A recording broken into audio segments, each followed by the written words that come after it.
Waking Up with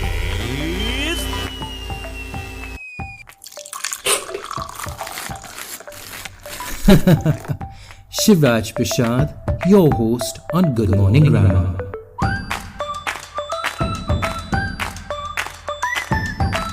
Now this show is really all about you.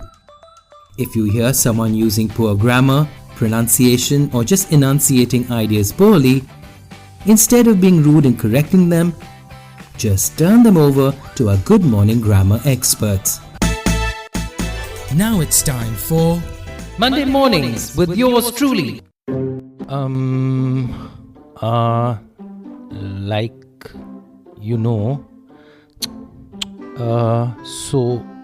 But now. Good morning, everyone. I'm sure by now you're already wondering what the hell I'm on about, or even itching to skip forward or skip this episode entirely.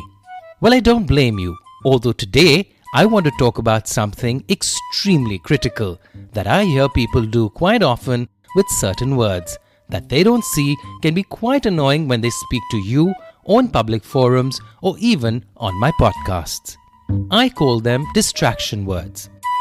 Distraction words get their name because they are distracting, and they refer to any words that you use to fill silences when you're speaking. They can take the form of sounds like tongue clicks and or and words such as like, so and but, you know, and so on and so forth. Imagine you're sitting across from someone in office and every time they say you forget what they're telling you and find yourself unknowingly paying attention to those filler words. Put yourself in their shoes.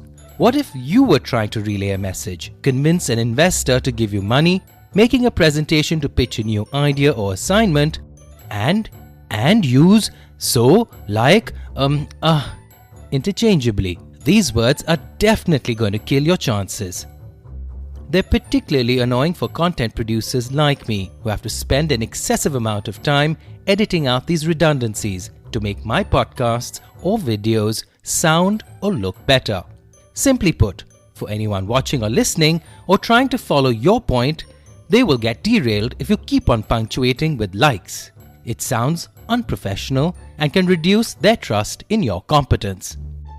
What do we do to reduce those filler words? As a public communication coach, when I train folks, I tell them to pay close attention to just 3 simple tricks. 1. Practice breathing.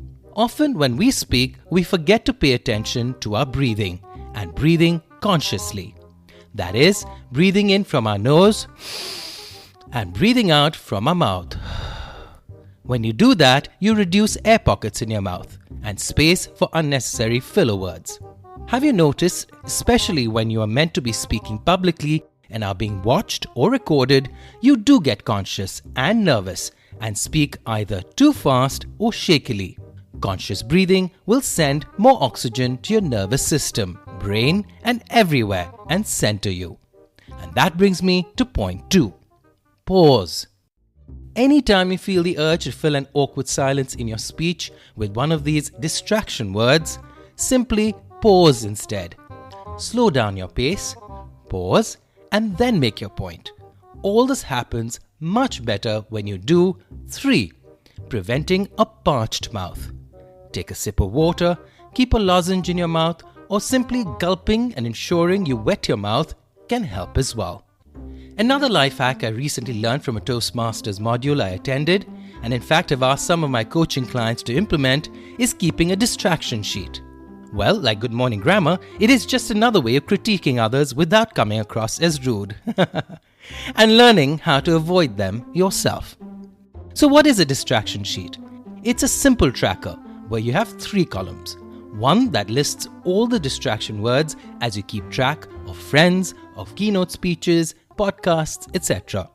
The second column, you keep a tally. Just make a tick mark every time someone says one of those distracting words or you do yourself. And then on the third column, total those after say a week or fortnight or whatever time frame you choose, and then revisit them. What this does is when individuals use distraction words, you track them and their frequency, and you get more mindful of your own language. To make it more effective, you could potentially take a printout and keep it somewhere to remind you to avoid them yourself. Remember, it is not going to get better overnight. This is about being mindful of what we say, being mindful of the way that we use our words. Often my clients have said it is too much work. So what do you think? How do we fix avoiding these annoying ums, ahs, likes, you knows? I'd love to know.